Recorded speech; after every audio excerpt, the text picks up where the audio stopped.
Hello, I'm Chef Erin Roth, and welcome to Mrs. Joe's Petite Patisserie and Cafe here in Tyson's Corner, Virginia. And today I am going to teach you how to make shrimp and grits. Now, you can't use just any old grit. You need to use an old-fashioned grit. This is not the time for quick grits, instant grits. It has to be old-fashioned grits. Now, what I have in my pot, I'm going to start the grits first because they would take the longest. So, what makes ours, I think, special is we use half and half. So I've went ahead and combined my water, my grits, and some salt. And once it comes to a boil, I will add in my half and half and then turn it down to a simmer and let it cook until thick in about 20 minutes.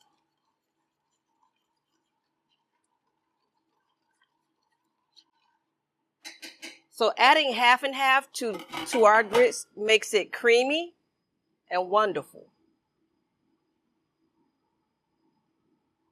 Okay, now we're starting to boil. So I'm going to add 2 cups or a pint of half and half to this.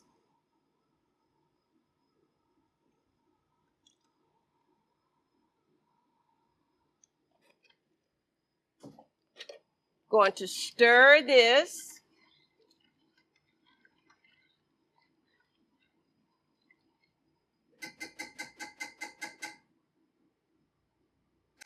Let it come to a boil, and I'm going to turn it down to a simmer. It's almost there.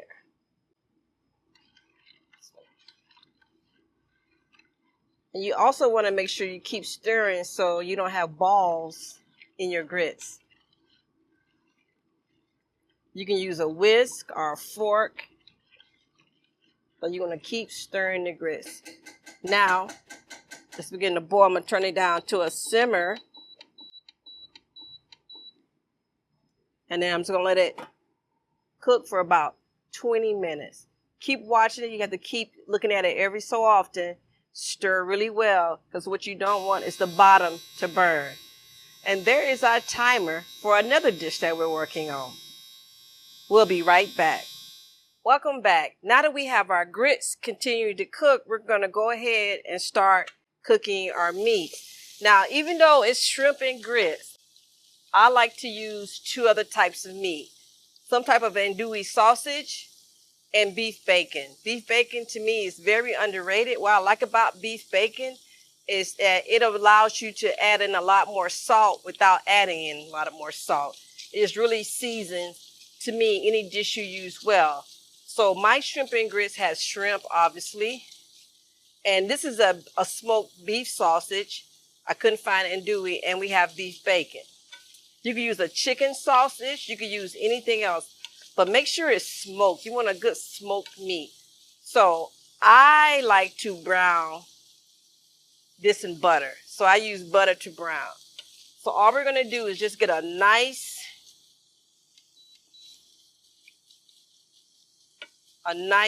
good sear. I like to brown it. I like for the meat that I put in the shrimp and grits to have a nice char to it. So we're going to stop.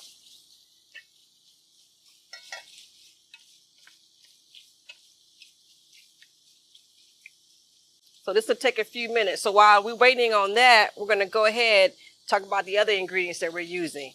So we have about 1 onion, and I have some garlic here. And then I also have 3 types of bell pepper color-wise. I have my green, my yellow, and my red.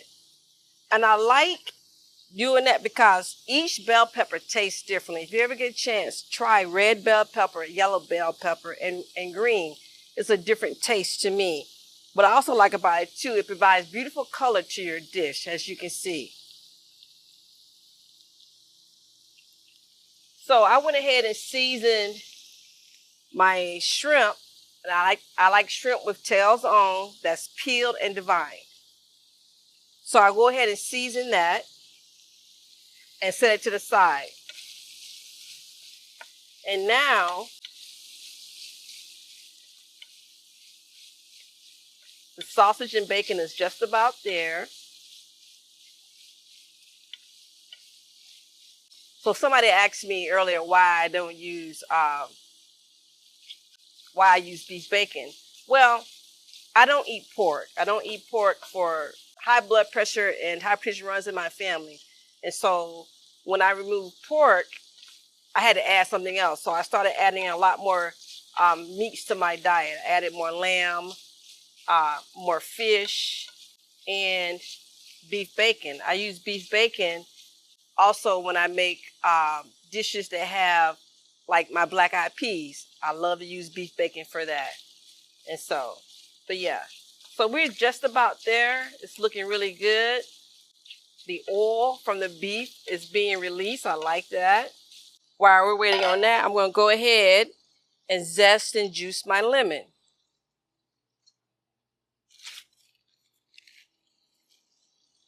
In an earlier video, I talked about how I zest my lemon. I don't do it this way. I just turn it and turn my microplane and just go around. And you want to do it till you begin to see the white. If you see too much white in your zest, you have zest too much, and you get that bitter tasting pith. So again, remember, if you juice, you should zest. You don't want to throw away zest. That's just a waste of resources, in my opinion. And it makes your dish so much better when you use the zest of the juice that you placed in your dish. You know, sausage is getting there. The bacon, it smells heavenly over here.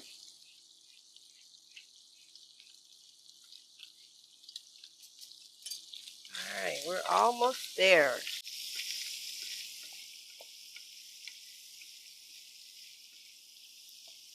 Okay, so now what I'm going to do is remove the beef mixture, saving the drippings, and then we'll go ahead and add in my onions and garlic. Make sure the garlic stays on top. I'm going to let that sweat.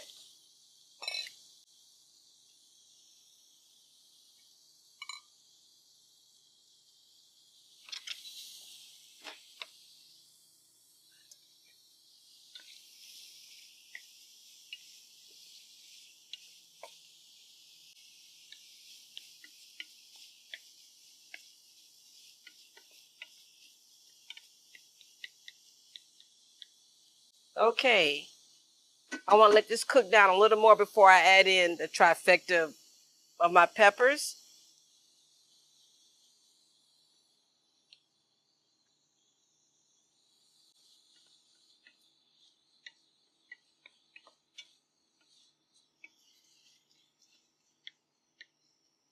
All right, now we're going to go ahead and add in our peppers.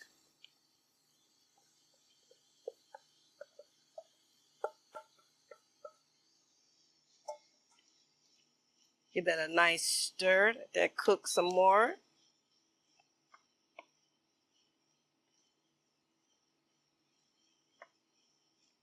You see all those pretty colors? You got the yellow onion, you got the red, green, and yellow bell pepper. So this is lovely. So now, while we're waiting for that to cook down some more, I'm going to go ahead and juice this lemon. Need a better knife.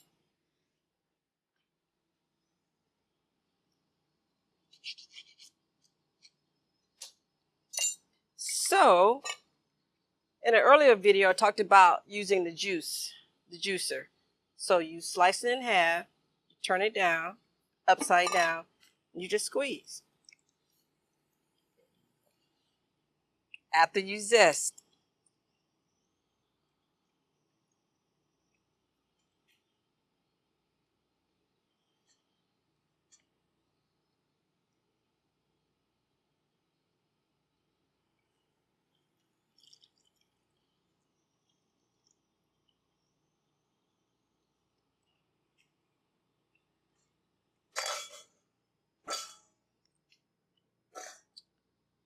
Alrighty. So this is about right where I want it. So what I'm going to do is go ahead and pour this on top of my mixture, because this will continue to cook once we add all our other ingredients. You'll see this shortly.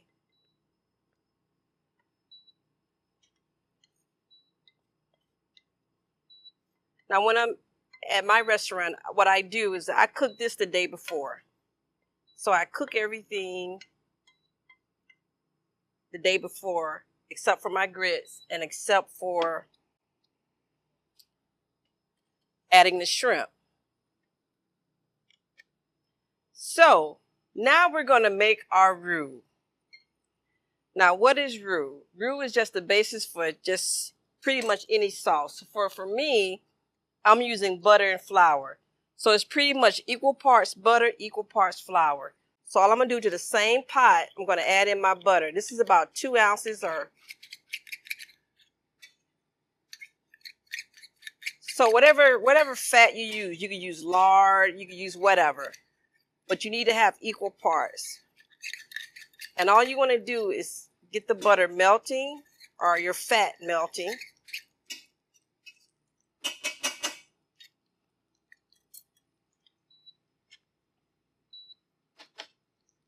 And once your butter has melted,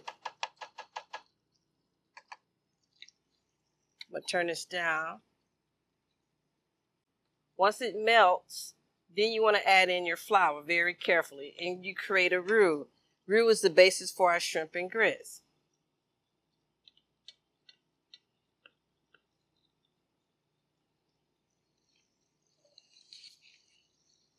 We're just about there. Okay, now I'm going to slowly add in my flour. Stir. You want to stir well.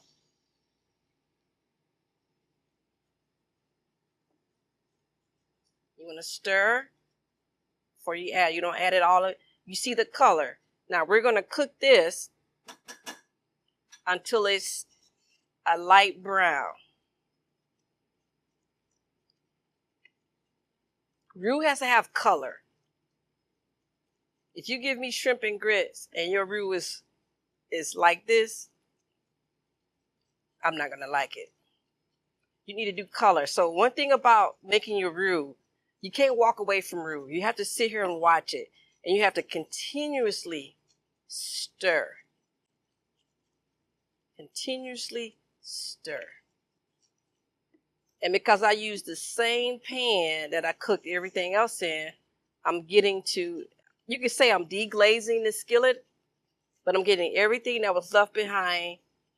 So I should have a very nice and well seasoned roux before I add anything else to it. So we're going to cook this and let this become brown. But roux is also the basis for your gravies. You can make a gravy this way. Once you get your base, you can add like a heavy cream to it, milk, or whatever, and make a nice sauce or gravy. Okay. So while I'm waiting on that, I'm going to go ahead and get a bigger pot. So while I'm waiting on that, and as you can see, it's changing colors. See that? It doesn't take long. Again, we do not want a blonde roux. We want a roux with some to it. See, we're almost there. So you just want to keep stirring. Make sure you have no lumps of flour. Keep it moving so it doesn't burn, because you have butter in the bottom of this. So you want to make sure you keep it moving. Just a little more color.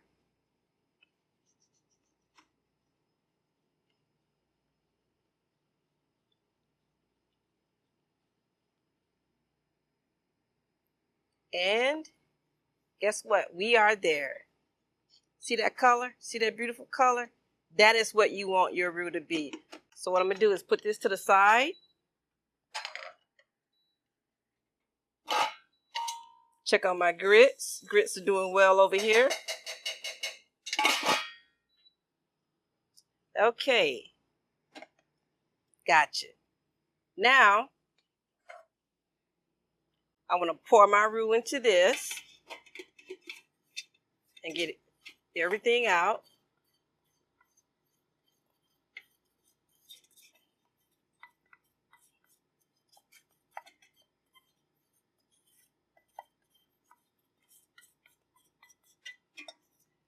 And this is a trick because I like to get everything out. All you got to do is pour a little of some liquid in there. That way you get everything else out. I don't like to leave anything on the table, guys. I do not like to leave anything on the table. So I'm going to make sure I get everything out.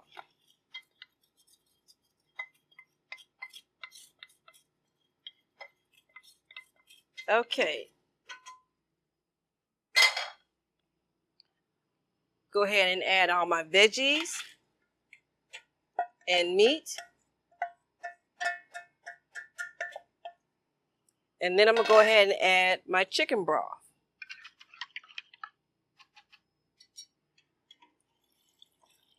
Stir really well.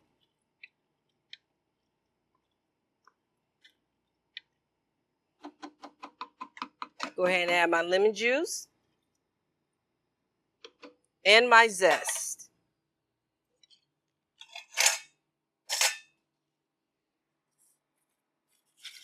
Now, I want to bring this to a boil and then turn it down to a simmer.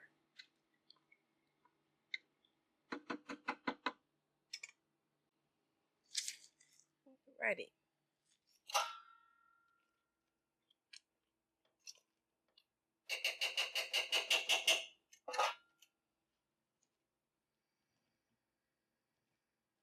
So I'm checking on my grits. Turn this up.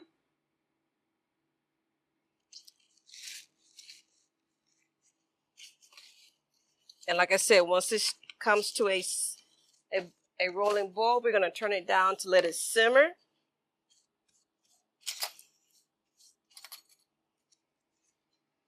And I like for me, I like to let this simmer for about 30 minutes. That's one reason I can do it the day before. I'll do the same thing the day before, and then I'll add my shrimp the next day. I'll bring the entire mixture back to temp, and then I'll add my shrimp. So I like for these kind of dishes to sit. The seasonings bloom. It takes about 24 hours for most seasonings to bloom. Okay, now we're coming to a boil. So I'm going to turn it down and let it simmer.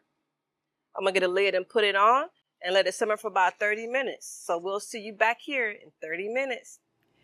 Welcome back. Now is the time of the show that you guys are looking forward to.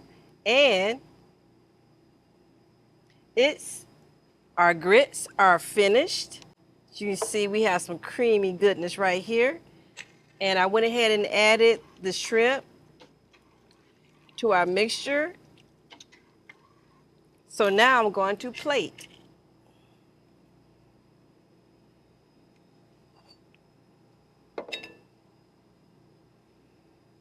Look at those beautiful grits. Isn't that beautiful?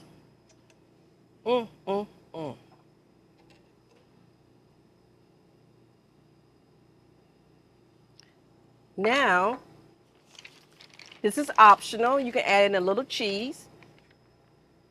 Just want to sprinkle a little bit on top.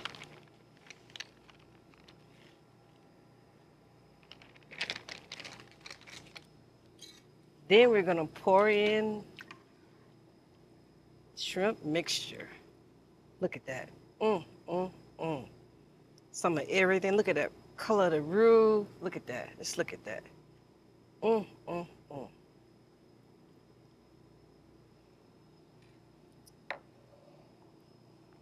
There you have it. Our beautiful, savory, delicious shrimp and grits. Thank you for stopping by Mrs. Joe's Petite East Patisserie and Cafe. Have a great day.